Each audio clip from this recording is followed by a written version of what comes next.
People think I'm lying about being a part of the 144,000 Israelites. In October 2024, when I was in tiny home unit number 35, and they put this dude named Brian Cooper in the same as that tiny home unit with me, and I stated that this dude looked like the gay dude that was at the testimonial shelter that was recording people at nighttime while they were asleep. And they basically covered for that dude to kick me out when I started speaking on stuff coming up missing, all that bullshit, whatever, right? Around that same time, that was when my sister Keisha sent me a picture and it looked Photoshopped. My sister's face was way bigger than my mom's face. The way my sister was texting me was weird. And I was praying and praying and praying and praying. And I kept walking down the street on Rampart Street, right? Say you walking down 3rd Street. That was where the tiny home shelter was at. You go right on Rampart, right? And it was like an apartment building that was over there. And the numbers on there was 244. The reason why I always remember that number, because it was a specific video that I watched by this lady named Shantia one time on YouTube. And this always set on my mind. God purposely kept this one statement on my mind. And there was one part of that video where she said, God said that last attack, that last occurred, the enemy tried to throw your way. God said, I took that personal. I took that personal. And right when she said that, the video stopped at 244. I remember I went and got my auntie some medicine from CVS one time. My aunt Ethel some medicine from CVS. And I was inside of the store. And this one lady was like, a butterfly, look, a butterfly. And it was a butterfly that flew from aisle 12 to aisle 11. And when the lady gave me the receipt for my auntie medicine, that was at exactly 2:44 p.m. So God made it clear to me that it's something about that number that made him real upset. I kept walking past this apartment building every fucking week at least, because it was just something about it that was just, I don't know. I even went to the Los Angeles Library. I even went to the Los Angeles Library and Googled that whole apartment over there. It's right off of 3rd Street and Rampart, yo. Around that little area, right? It's a smoke shop over there. It's a check cashing place over there. It's a restaurant over there. I would always go into that smoke shop and get me like a pop or something or whatever. And that building that got the 244 number on it, it's like behind that smoke shop, right?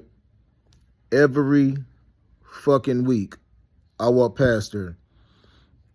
One day, I feel like God was possibly telling me to. I almost called the police one day. I ain't gonna lie. One day, I almost called up the police and said, "I think it's somebody in there. I think it's something going on over there, whatever." On this particular day, right, when I was literally considering calling the police. I called them on my phone or whatever, and I was about to just make some amount report, and I knew it was gonna come up as possibly false, but I was just like, something not right, yo. I just feel like God keep talking to me about this building over here, yo. I went walking down the street, right? Like, let's say you walking down 3rd Street in Los Angeles, California. You walking down 3rd Street, you get to Rampart, and then you go right. You know what I'm saying?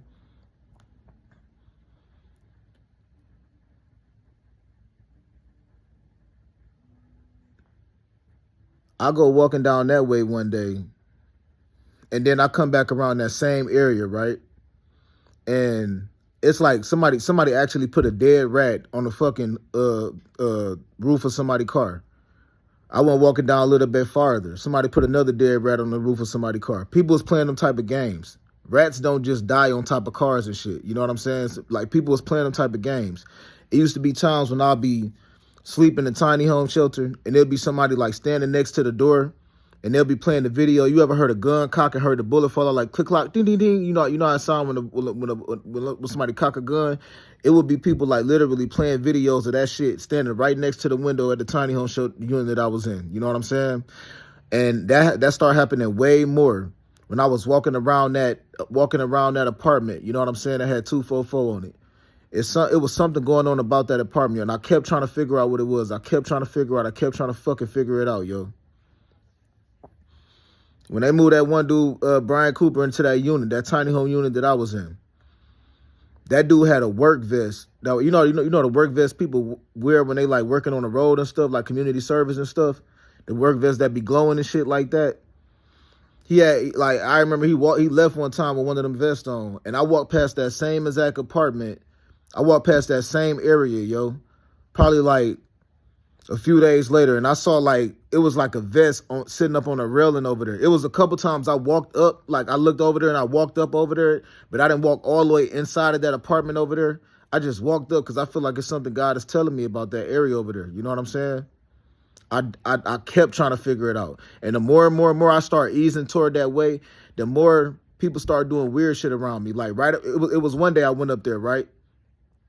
I didn't go up in the actual apartment area over there. It's like a small apartment that's right behind the smoke shop over there. I didn't go up there like all the way, but I just like walked up to the driveway and I just stared at that whole area. And I got on the bus later on that day, and it was these niggas sitting behind me on the bus playing a video on their phone of a motherfucking shootout happening. Somebody letting off an AK-47. So imagine you sitting on the bus, you just say do do do do do do do, and then you turn around like what the fuck?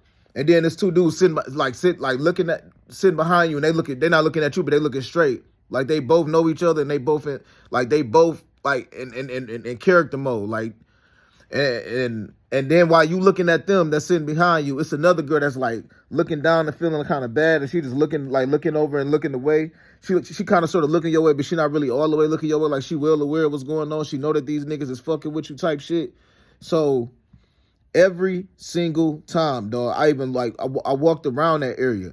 It used to be times I just walked past her. I felt like someone right. I went to the library and I actually Googled that area trying to figure out what is God telling me about that. But one thing I know for certain is maybe it's just something about that number, but God made it clear to me. God made it clear to me. When I saw the number 244, God said I took that very personal. You know what I'm saying? I listened to a video in 2022. You know about this lady named Shantia. I know a lot of people go try to make me sound stupid and shit and try to make it look like I'm all over the place, because what a lot of people has did, right, is tried to make it look like that I'm some type of false prophet or some shit like that. I said a long time ago, I used to watch a lot of porn. I used to have sex with a lot of these ladies out here. And when I stopped doing that, I started watching videos online that was basically a consistency of ladies talking about this is going to be a good day. God said it's going to be a blessed day and all of that. And that made a lot of niggas mad. That made a lot of niggas mad that wasn't a part of the 144,000 Israelites. I'm part of the 144,000 Israelites. So a lot of niggas got mad when they saw that I was like watching videos that consisted of ladies talking about how much of a good day it was going to be, how much of a blessed day it was going to be, because they thought that my story, like the walk that I've been on with God and stuff, they thought that my story was gonna be a story of basically like the typical story for every nigga. You know what I'm saying? He gotta read the whole Bible. He gotta do everything a specific way. He gotta walk a certain way, dress a certain way, all of that shit. So when I was going up in the church and I was going up in the Kingdom Hall, I had people fucking lying on me. I had people telling bold face fucking lies on me, using the house of God to promote a lie, to maintain a lie, and then to also try to make a lie stick. Meaning they try to make it to the point where there's no way around this, nigga. You got this is just that. You might as well just like live with this fucked up ass lie we throwing on you. You feel me? So when I basically came forth and I spoke of my own personal life, what I've been through, my own personal testimony, what the fuck I've been through, a lot of niggas didn't like that because they wanted me to have the same story as every other typical dude did. You know what I'm saying? Because a lot of these niggas, when these ladies be talking online and stuff and talking on YouTube and stuff, talking about the goodness of God, a lot of these niggas probably don't listen to it. So you'll have some jackass basically probably look at me and say, women not fit to lead, only men fit to lead. And I'd be like, yeah, you absolutely right.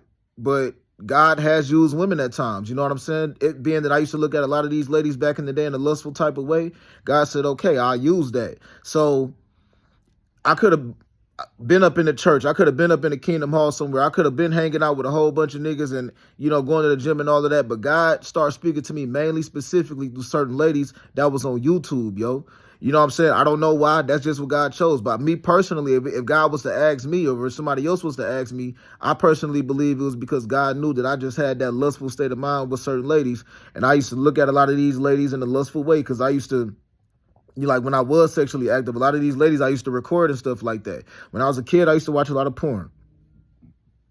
Then I said, I'm going to stop watching porn and I'm going to start making my own pornos. So all the ladies that I was having sex with, they was well aware that they was being recorded too. And none of these ladies under the age of 18 either. And they knew they was being recorded. Some of them purposely told me to record them. So when I started actually making videos with these ladies and stuff like that, it made me more addicted to sex. You know what I'm saying? Because I stopped watching porn, but I started making my own pornos. So it made me more addicted to sex and not just porn. And then when I basically got on the walk with God, by December 2018, I gave up sex. I still was watching porn a little bit, but I stopped having sex. You know what I'm saying? But December 10th, 2018, I stopped having sex. Then I received oral sex by like June in 2021 and July 2021. And then again in November 2021, I actually penetrated this lady. And then February 2022, I penetrated this other lady. And that was the last time I engaged in sex. The whole point that I am making is, in that 2.5 year span, when from December 10th, 2018, all the way up until June 2021, I was celibate. You know what I'm saying? And like I said, by June, July, and November 2021, I engaged in sex, 3 different times with 3 different ladies. And then February 2022, that was the last time I engaged in sex. You know what I'm saying? So the whole point that I'm making is, in that whole time span, I was focusing on getting closer to God. And I was watching a lot of videos on YouTube of ladies talking about the goodness of God. And that made me remove that lustful outlook for sex. You know what I'm saying? It made me like overlook that lustful outlook for sex. You know what I'm saying? So the whole point that I'm making is,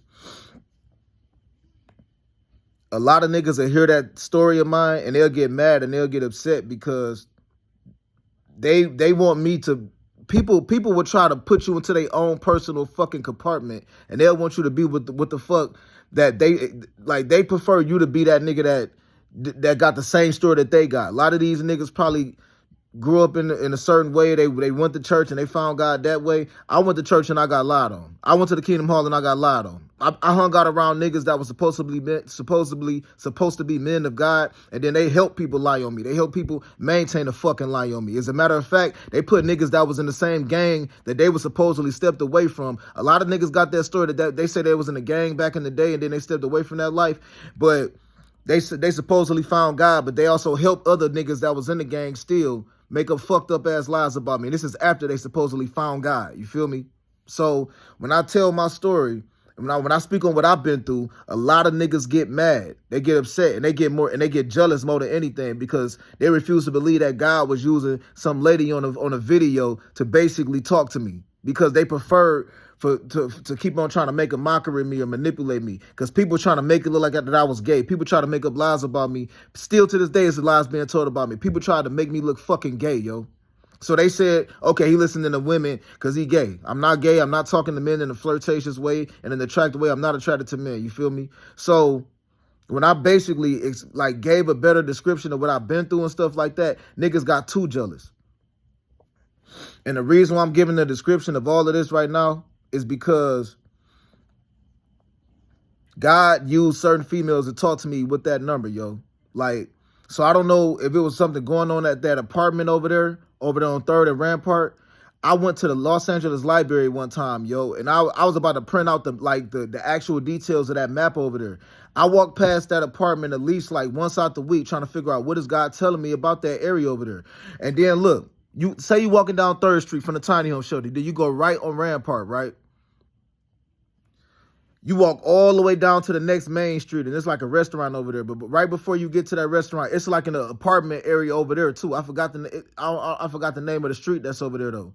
It was one time I was walking down the street, walking through that area, and I saw some dude that stayed at the Tiny Home Shelter walking from that same exact apartment area over there. You know what I'm saying? I even walked up in that driveway a couple times because I feel like God was telling me something about that. It was some fucked up ass weird shit going on in LA, and it still is. So with me stating everything that I just stated, Joe,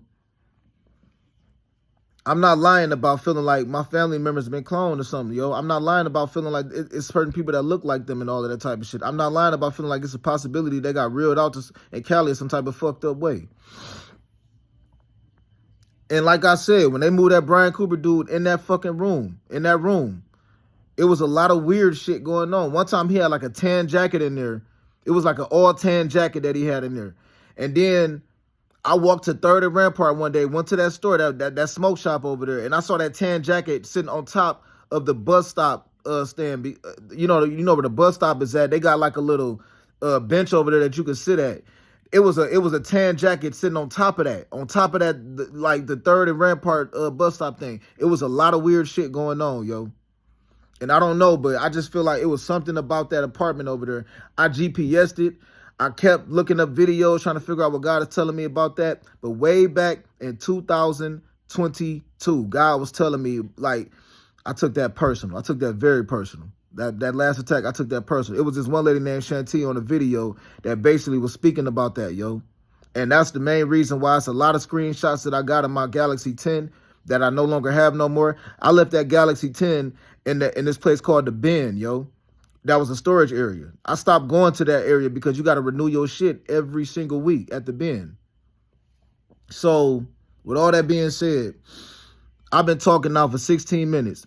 This motherfucking phone is going to take 5 hours to upload this shit because it's some bitch-ass nigga hacking in my phone or some funky-ass bitch hacking my phone. And it's going to take extra long to upload this video on YouTube. That should literally take about 5 minutes to upload. You know, really 2 minutes. I've been talking for 16 minutes. Yesterday, I uploaded a video that was a 30-second long video, and my phone was saying that it was going to take 5 hours to upload on YouTube. So it's people basically just playing games all fucking day, going tit for tat with my shit. But I just wanted to say that, yo. So, again, nobody has said a single fucking word to me yet. I've made videos saying if it's somebody saying they engaged in sex with me, somebody please let me know. If it's somebody making up a lie about me saying that they did anything with me sexual, somebody please let me know. If it's somebody saying that I attacked somebody or raped somebody, please let me know. If it's somebody running around saying that I'm a Mason or I'm in some brotherhood or if I'm in a gang, let me fucking know, because niggas has recorded me when I wasn't looking, sneaked and recorded me, that got jumped in some shit probably a couple weeks ago when I was in Los Angeles. Niggas was walking around with brand new bruises on their face. Niggas that's 30 plus years old, 40 plus years old, walking around with brand new bruises on their face like they just got their ass whooped by somebody the week before because they got jumped into some type of a gang and they basically made an agreement with somebody else to maintain a fucked up ass secret. So when I saw niggas recording me and making up lies about me, niggas was recording me and making up lies about me and telling people that I was a Mason, telling people that I was in a gang and I wasn't, Joe. And when I was in that tiny home unit number 35, that one dude, it was one day I got up and that Brian Cooper dude, he had a black hoodie on the bed and the hoodie was like folded with the arms crossed around it. You know what I'm saying? I used to be seeing weird shit in that unit, yo. Weird shit. I was seeing weird shit all around that whole area. So it's like an apartment right behind that smoke shop, yo. I feel like every single day God was talking to me something about it. And one day when I finally was about to call the police one day or just say, I think it's but I talked to the police and they told me, if you can't just say you think something not right, you know, and expect the police to come there. I just kept praying about it. And one day when I walked to the police station and then I called them up and then I walked past that area, I still feel like someone right. And then on that same exact day, I'm on a bus and this dude was playing a video, sitting behind me, playing a recording of gunshots going off, sitting right behind me on purpose. You know what I'm saying? I went walking down the street and people was putting dead rats on the motherfucking roof of their car and shit like that. Basically, you know what I'm saying? I saw that. That shit was throwing me off because people was purposely doing weird shit on purpose to stir confusion. Man, it's 8:27 in the morning, November 25th, 2025. This AJ, yo.